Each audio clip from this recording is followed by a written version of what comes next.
I'm Stephanie Wilson, and you're listening to Freedom Over Fascism. So these mandatory outing policies really put these kids at risk because no one really knows what's going on in that household. That child has a good idea of what's going on in that household. They know the things that they hear that are said. They know if it's safe or not, and we have to trust that, because if we out them, we're putting them in a situation to open them up for child abuse, murder, even being rejected and put on the streets. And people say no parent would do that. We get it every day. We get that every day where, we've had one as young as 13 was literally given a backpack, what they had in that backpack, and dropped off in downtown Los Angeles.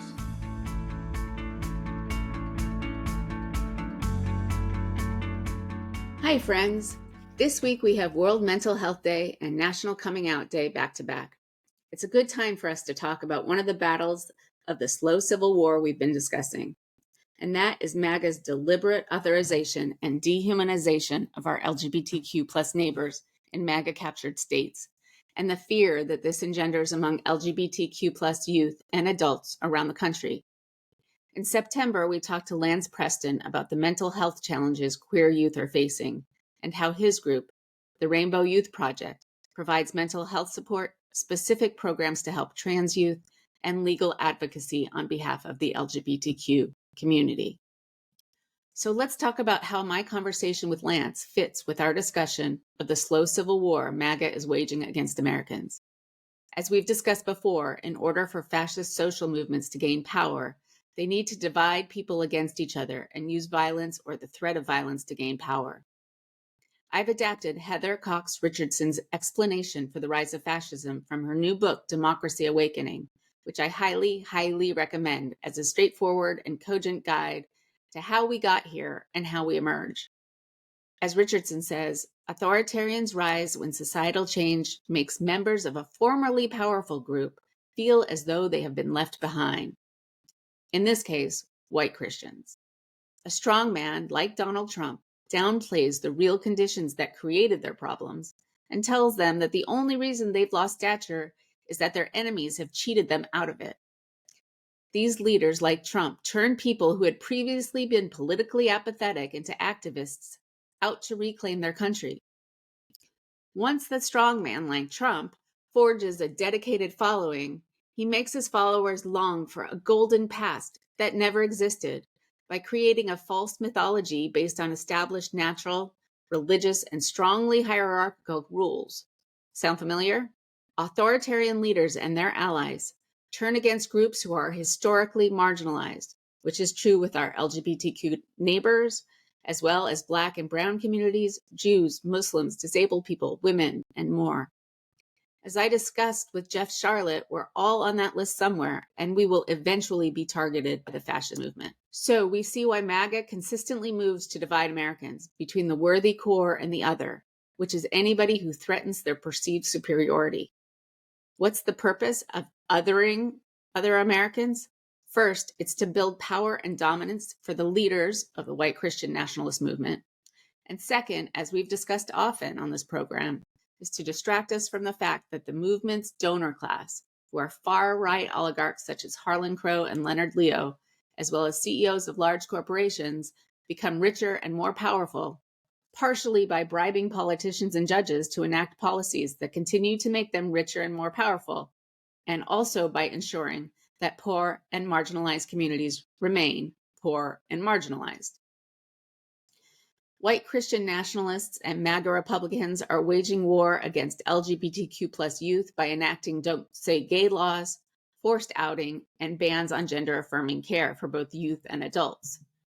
In addition, Moms for Hitler is on a crusade to ban books in school libraries and public libraries that contain LGBTQ and young adult content, as we saw in Fishers, Indiana, and around the country.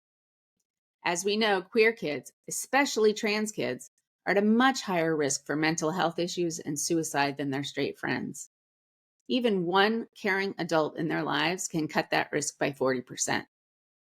This week, The Rainbow Youth Project and other Pride organizations are having Pride events and workshops to honor National Coming Out Day. Rainbow Youth Project strives to build and foster accepting and welcoming communities for young people and their families, while also working closely with political candidates who share their core values in an effort to shape legislation impacting the LGBTQIA+ community. You can find more information at rainbowyouthproject.org. We, here at Freedom Over Fascism, along with the Rainbow Youth Project and all of you, are here to support queer folks near and far. It's so important for us, whether we're queer or straight, to let the young people in our orbit know they can feel safe and loved if they choose to come out today. I hope for a day when coming out as queer isn't a thing because closets aren't necessary and people don't have to hide their true selves and who they love. So I hope you'll join me in letting people in our lives know they can feel loved and held if they choose to come out to us. I also want to remind you that you can get early access to podcasts, bonus content, and backstage glimpses by becoming a patron and helping me feed my family at www.patreon.com/freedomoverfascism. Now for our conversation with Lance.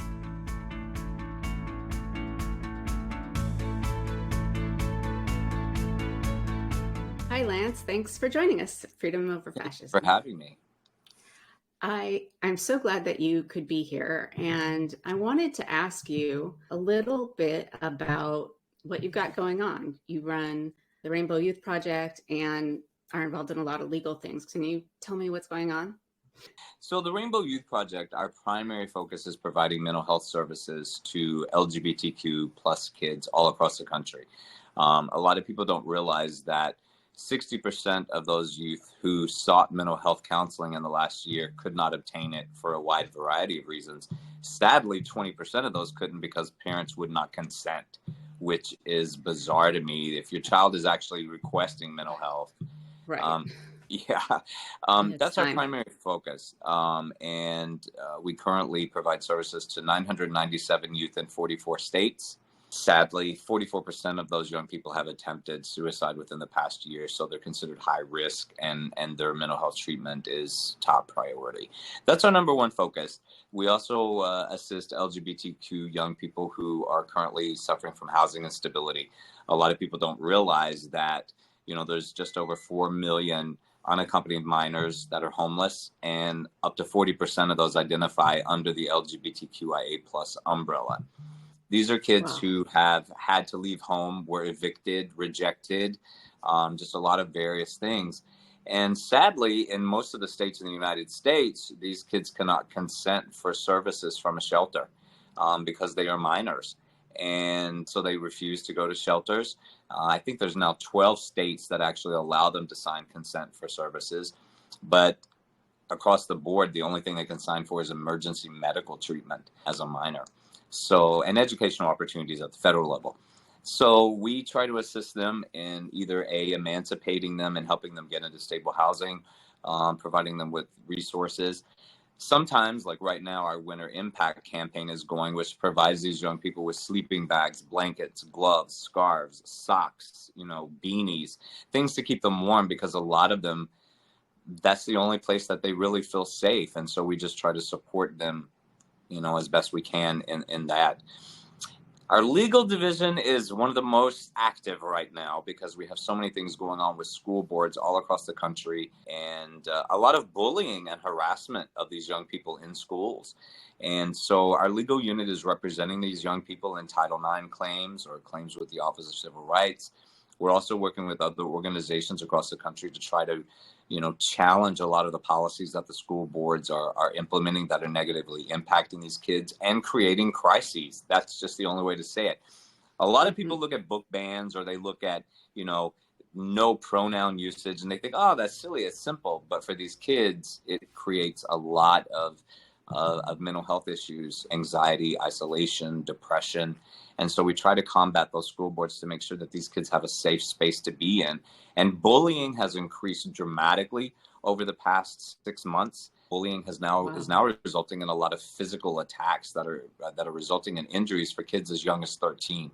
So trying to make sure that the schools are enforcing these.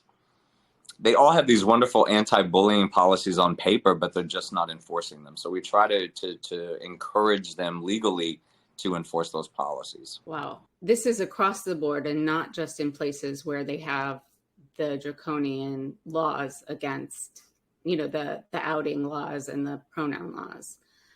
No, we're seeing it kind of across the board. That's horrible. Can you tell me, though, a little bit about, obviously, these laws are putting kids into crisis, but how does it play out for kids who aren't on the streets, who have families who are more or less accepting? How is it playing out in states like Florida and Indiana and all of the rest of them, where you have the Don't Say Gay or the anti-trans legislation that's taking away the ability to receive gender-affirming care? How's that going? Well, I am currently in Florida now because of this. We had several school boards down here, Orange County, which is Orlando, Bay County, Panama City Beach, that sent out a letter to students just before school started detailing how the policy was going to work. There's a lot of confusion because some teachers are doing things that other teachers aren't in response to the law. It's just created chaos, to be honest with you. It's intentionally vague. Yeah. And for instance, in some school districts in Florida, let's say that you and your husband has a child named Robert, but they go by Rob. They are not allowed to go by Rob unless you authorize that by a formal consent. It's insane. Yeah, I have a kid who doesn't go by his legal name, and some teachers would not allow him to do that without that consent. If that consent was not on file, he would not be allowed to do that. And if that teacher called him by that name without that consent, they can lose their license to teach. I understand that these laws are super vague, so then people are really scared. Teachers are scared, administrators are scared, physicians are scared that if they cross some invisible line that they don't quite know exactly where it is, that they're going to get fired or thrown into jail. Is this what's going on, or are some of these laws actually much more clear and is very clear what they can and can't do, and it's really cruel? Some of them are clear, but yet still vague, if that makes any sense at all, because they're open to interpretation. And I think that that's where the problem lies, is a lot of administrators, a lot of physicians, a lot of teachers, a lot of people just don't understand exactly what the laws mean.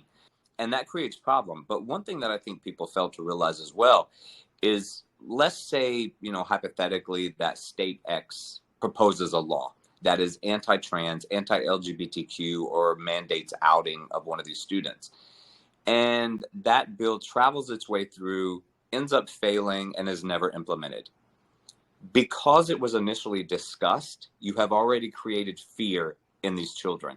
You have already created depression, isolation, anxiety, all of these negative emotions in these kids. And that's what we're seeing in a lot of states where these policies aren't actually in place, because they see it happening in other states. It creates a fear that it could happen there. Perfect example of this was when, Ken Paxton, the AG in Texas, started requesting driver's license records for transgender people. Any person who had changed their gender marker on the driver's license, he wanted those records. Of course, then the Department of Public Safety said, wait, we can't do that. Then Florida did this with universities. Then Vanderbilt University in Tennessee released transgender patient records to the AG in Tennessee under the guise of there's an investigation going on. There is an investigation going on, but no one knows what that investigation actually is. Kids in other states are seeing that, especially trans people and trans adults. And now they're scared to participate in mental health. They're scared to go to the doctor. They're scared to seek the treatment that they need, even if it's primary care, because they're afraid at some point those records may be turned over and they may actually face consequences. Whether there's a threat of that or not, it's already in their mind that this is possible. This is something that can happen. And it's already creating, emotional and mental health issues for them, which is really sad. And, I kind of have this saying, and it's a sad reality. The mere discussion of the discrimination, the hate, and the bigotry is enough to create the effect, whether it ever goes into full force or not. It has already created what I believe is the desired effect, which is trying to keep these young people in the closet, trying to keep them, to conform with what society wants them to be and disallowing them to be who they are. Well, I think one of the things that's really going on is their goal is to create an us and a them. And in some ways, it doesn't matter to them who that them is. Right. It's just who's the easiest, right? Because if we're fighting each other, then we don't notice that they and their funders are getting richer and richer, that they're grabbing more and more power by doing this. And I think Steve Bannon calls it flooding the zone with shit by just constantly one thing after another, abortion, trans care, that we don't even know how to deal with it in an orderly enough manner so that we deal with it well. And in the meantime, that confusion helps them build more and more power. That's true. And I just was on a Zoom meeting with other organizations this morning talking about this exact thing and about how the messaging is so unclear from our side, because once we formulate a message to one thing that's going on, there's 15 other things that come from another direction that messaging doesn't really fit, and you have to try to quickly adjust. So it's been tough the last few months, really, really tough. And we're seeing the impacts with the youth because we're currently taking over 300 crisis contacts each and every day. We're set up to take 100, and we're doing over 300. And like I said, something that's going on in California right now with the mandatory outing policies. And I just learned not 15 minutes ago that 2 more school districts in California have passed this mandatory outing policy within the past 24 hours. Now you have kids in other states that are starting to think, is my state going to do this? Right. What am I going to do? One of the biggest supports that most of these kids have is a GSA, a gay straight alliance. We have found that over the past few months, that enrollment is dropping because they don't want their name associated with a GSA because they're afraid that they will suffer consequences. And for some of those young people, that GSA is truly the only support that they have. Right. That's it. It's just a very crazy time. As a gay man who grew up in the 80s, I thought that it was really bad then, and when we were facing the AIDS crisis and everything else. But these young people today, it's just really, really, I sometimes think that it's probably more difficult for them because most of them have already been living out. They finally built up the courage to do it, and now they're being forced, to kind of go back, and that has to be really, really difficult. But I will give you a positive thing. We had a youth group here in Panama City Beach this week, and it was all to talk about the first week of school last week. There was 22 young people in that group, varying high schools, varying ages. They were so articulate, they were so intelligent, and they were so confident in standing up for themselves that it just truly moved it moved me. And one of our partners here, the LGBTQ Community Center, they were holding this youth group. And afterwards, I remember talking to the president of that organization saying, these kids are amazing. But unfortunately, they are rare. And one of the reasons that they are as strong as they are is because they have that peer support group to help each other, encourage each other, uplift each other, and support one another. For kids that are especially in rural areas, they don't have that. Right. So the impact can be intensified. I mean, just beyond your belief. It's immeasurable. And I can only imagine. Yeah. Yeah. So those GSAs are sometimes the only thing that they have. And now they're too scared to participate in GSAs. Yeah, those GSAs, I mean, in some places like where I live in Massachusetts, our listeners know they do. And by now they've learned a lot about my 15-year-old. At least half of his friends are queer and mostly genderqueer. It's from, when there is openness, the number of kids who are coming out is unbelievable. The Gen Z folks are apparently identifying as queer in one way or another at 20 to 25%, whereas Gen X, my generation, it's like 3 or 4%. And it must be, right? You have this thought that maybe the world is ready for you, and then to have it quashed is just heartbreaking. Well, a perfect example of that is last March and April into May. The number one reason that a young person reached out to our hotline in crisis was due to family rejection, or they had been outed by a peer and they were afraid of the consequences. Over the past 4 months, that has changed to now my government does not want me here. The adults in my community hate me. The school hates me and don't want me there. And to see that shift so quickly is really alarming, because before it was the I don't want to say normal, but it was the normal run of the mill. I'm afraid my parents will hate me. I'm afraid my friends won't like me. Now it's literally my government doesn't want me to exist. And when you hear a 13-year-old or a 14-year-old say that, it's powerful. I mean, it's very powerful. And sadly, again, a lot of them just don't have the resources because the schools have stripped all those resources. So they don't know where to go. They don't know who to talk to. And it just creates, even more problems for them. I hate to say this, but, based on, statistically driven data, it's only going to get worse as we move into the 24 election. Because this is going to be the big election talking point, is transgender care and, LGBTQ students. And it's a little scary in what we do because we already see very high numbers. But at the same time, those numbers being high is good. I'd much rather them be reaching out than being quiet and silent. Right. But I'm really afraid that the impact is going to be significant as we move into the election period. And we're preparing for that. I hope that we're preparing for no reason, but I don't see it as that, because it is truly the number one point for the red right radicals. They think about how they can out cruel each other and, prove their cruelty bona fides.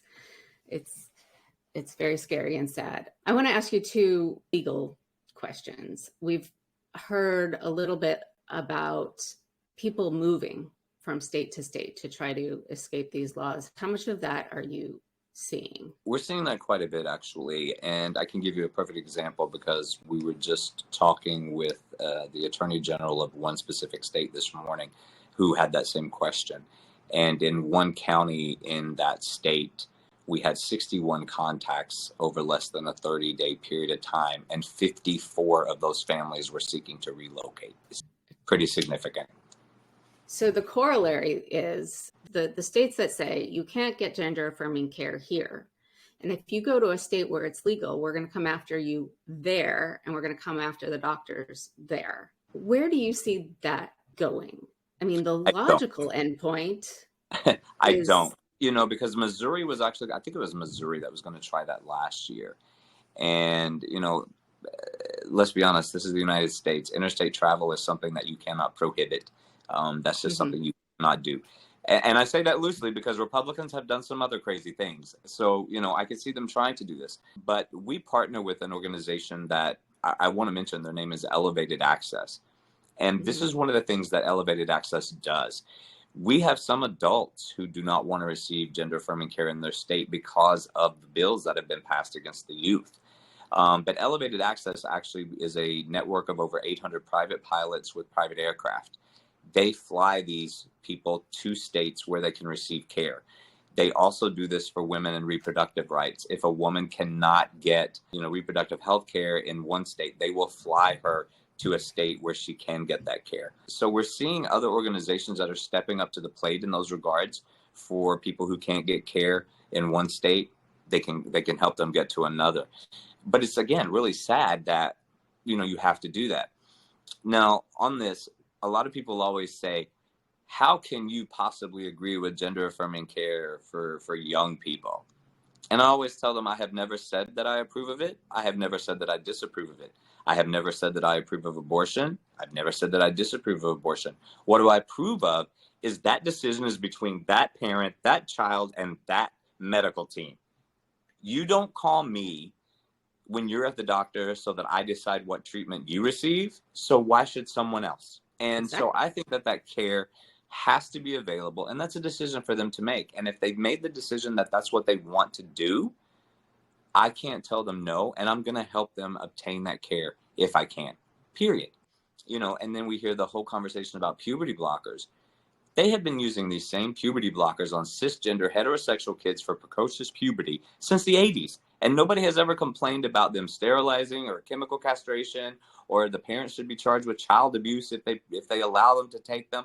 And even today, these they're still prescribed for that, and they don't want to go after those parents. So they literally use these kids, they use the treatments to justify their own hate and bigotry.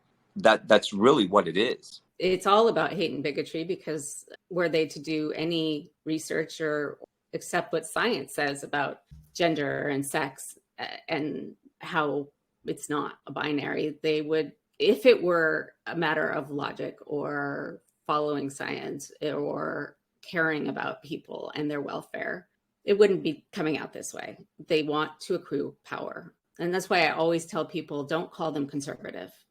They're not trying to conserve anything. Yeah. They're trying to radically change how this country is governed. And we need to start calling that out. For exactly what it is. And, you said the key words, they don't research.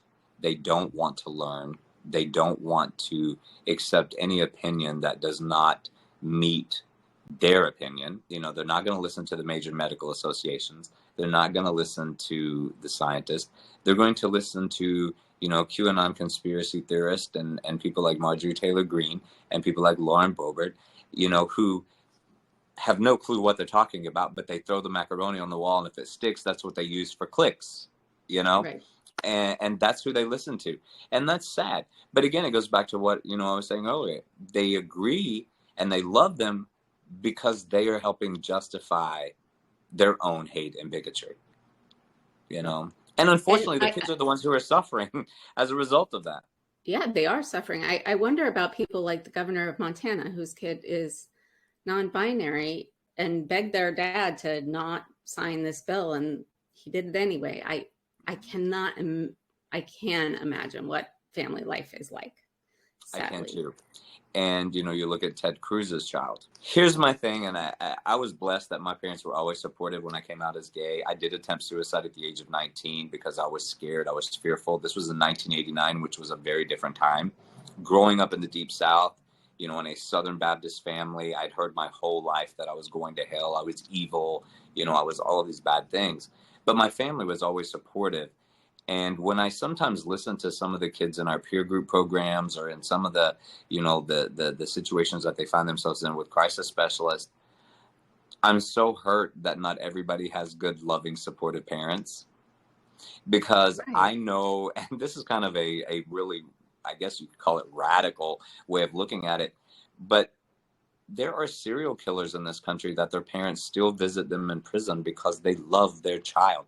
They don't understand what they did, and they don't, condone what they did, or whatever the case may be, but they still have love and compassion for their child because that is their child, And when I see these kids who don't have that, it really bothers me. And as far as these mandatory outing policies, we have to realize there are parents who have murdered their kids because they were gay. There's too many cases like that. I can't remember exactly where one was, but I was just reading about it. The daughter came out as lesbian over the phone to her father, and her father drove over 500 miles to murder her and her girlfriend. So these mandatory outing, policies really put these kids at risk because no one really knows what's going on in that household. That child has a good idea of what's going on in that household. We had another, this was a few years back, and you may remember this. I think the kid was 4 or 5, and the parents literally beat that child to death because they thought that it was going to grow up gay. So I think we have to be more trusting in the kids to understand they know what their home environment is. They know the things that they hear that are said. They know if it's safe or not, and we have to trust that, because if we out them, we're putting them in a situation to open them up for child abuse, murder, even being rejected and put on the streets. And people say no parent would do that. We get it every day. We get that every day where, we've had one as young as 13 was literally given a backpack, what they had in that backpack, and dropped off in downtown Los Angeles. That so many of them are ending up on the streets is horrifying. And when they end up on the streets, we have to talk about the realities of it. 9 times out of 10, they end up in sex trafficking. That's how they survive. There's plenty of stories, on our website of kids who have gone through our housing and stability program that were, prostituting themselves at 15, 16, 17 years old in exchange to take a shower in a truck stop or to get a meal. And this is what those kids are put through. So to think that you want to pass a policy that could create that while screaming that you're protecting the children is a little bit damn ridiculous. We have to remember that that's the point, and that they're not there to care about children. No. I heard it said that for trans kids, if there's one supportive adult in their life, that could really mean the difference between whether they survive or not. Do you think that that's still a true statement, or is it gotten way harder than that? No, I do. I believe that the statistic was that one adult ally to any LGBTQIA plus young person reduces their risk of suicide by 40%. And I believe that because they have one person to trust and confide in and to go to for support. If they have 10, they're doing brilliantly. If they have one, it's good. I say this, and why I believe in this is because I see some of our crisis specialists who will literally be the first supportive person that one of these kids in crisis has ever spoken to. And I've watched them start out with a child who is so just at the end that by the time that call ends 2.5 hours later, just because they've had somebody supporting them, their entire attitude has changed. It may be brief and it may be putting a Band-Aid on it, but it has changed just from that positive interaction. And that's one of the reasons that we try to turn those calls into the mental health care, because we want to prevent those crisis calls in the future. And if we can get parental consent and we can convince them to go into mental health, we've been very successful of that. 2,100 kids, just over 2,100 in the past 15 months have gone through our program. And, we have lost some, I will not lie. We've lost 10.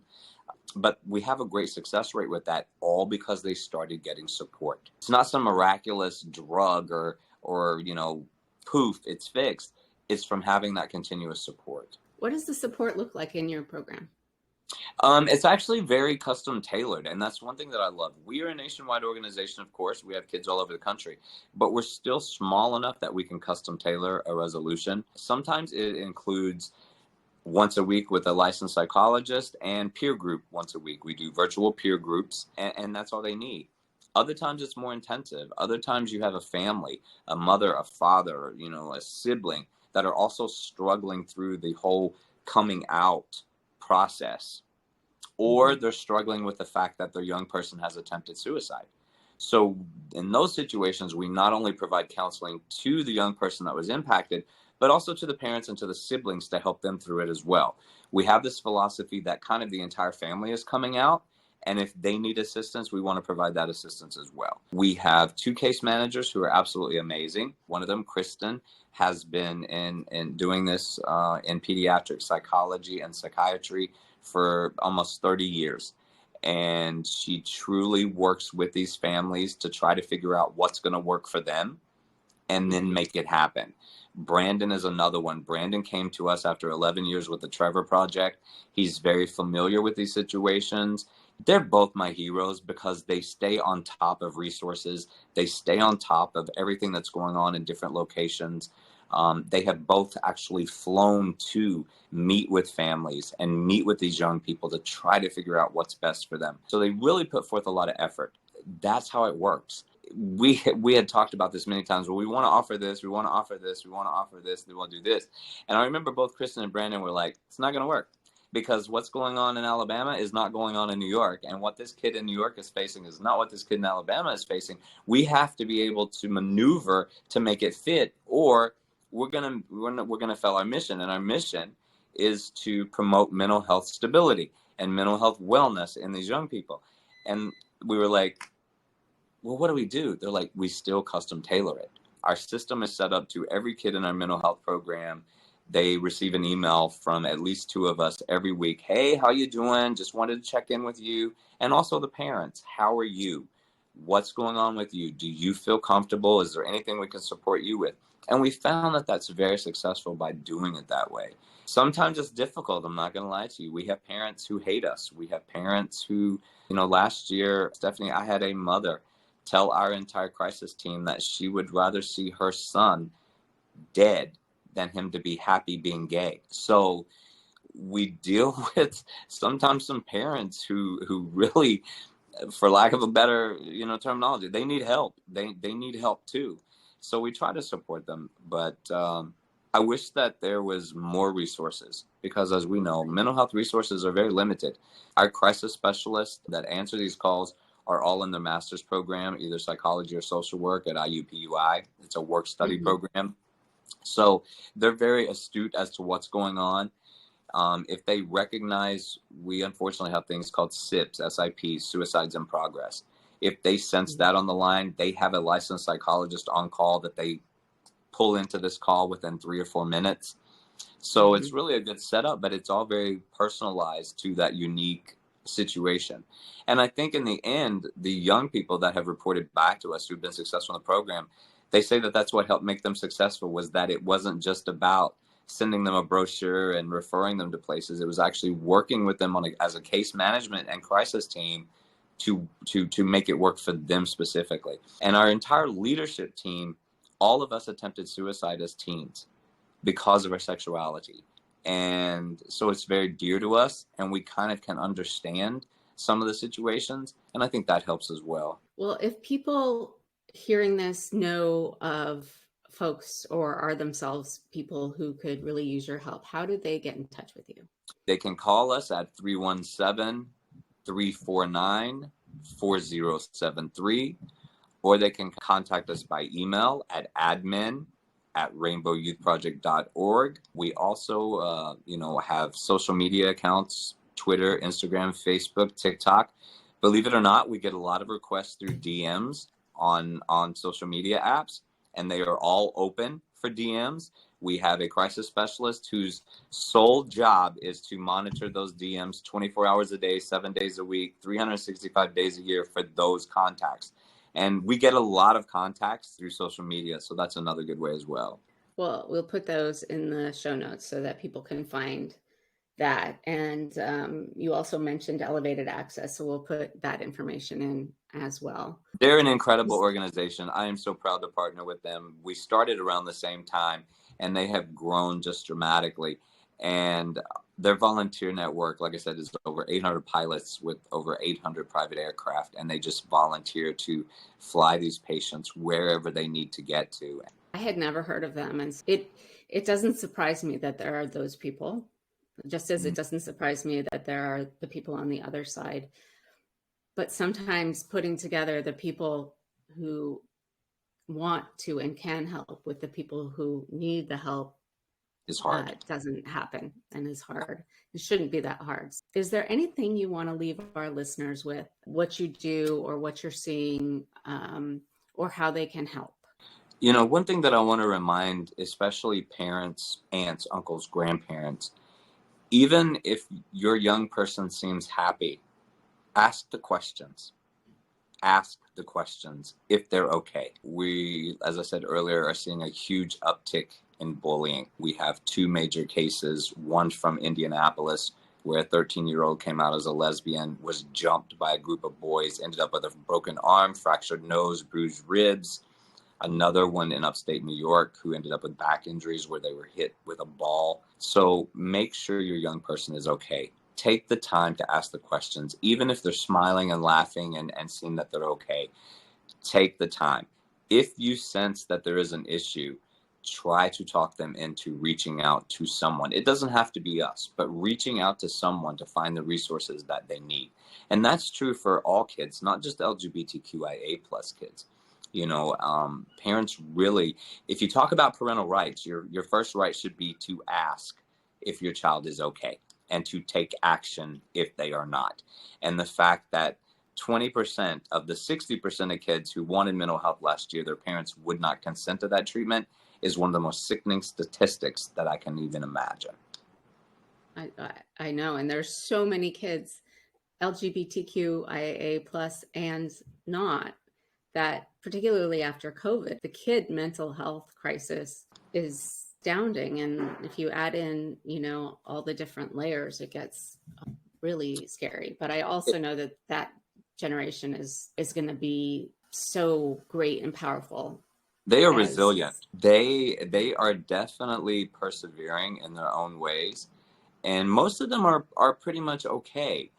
But you do have those that are not as strong, that are not as confident, that, need that support. I just tell parents all the time, and I'll say it again, pay attention, pay attention, and ask those questions, because the morbid part about what we do is we receive those calls where parents did not ask those questions and where parents did not take that action. And then they're struggling with the loss of a child. And and that's hard, because they blame themselves and they really shouldn't, so it's always important to take the time to ask those questions. And that's like, I tell that to people every day, ask the questions, because we have people who'll say, oh, my child is fine. Ask the questions. Right. Ask the questions. Right. If you can say my child is fine, you haven't been talking to your kid, because there's always exactly. Right? There's always something going on. Always. Right.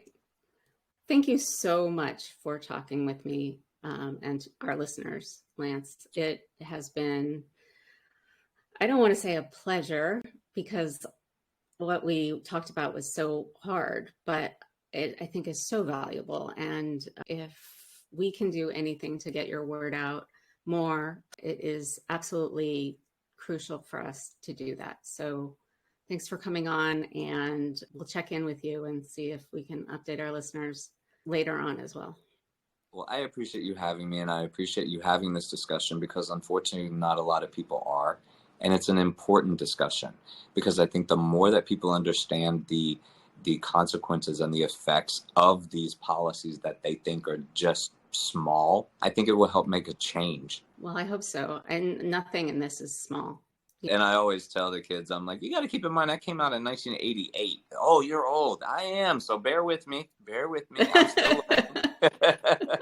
I'm still learning. The more curious we are, the better we can be for other people. Exactly. Thank you. And we really appreciate it.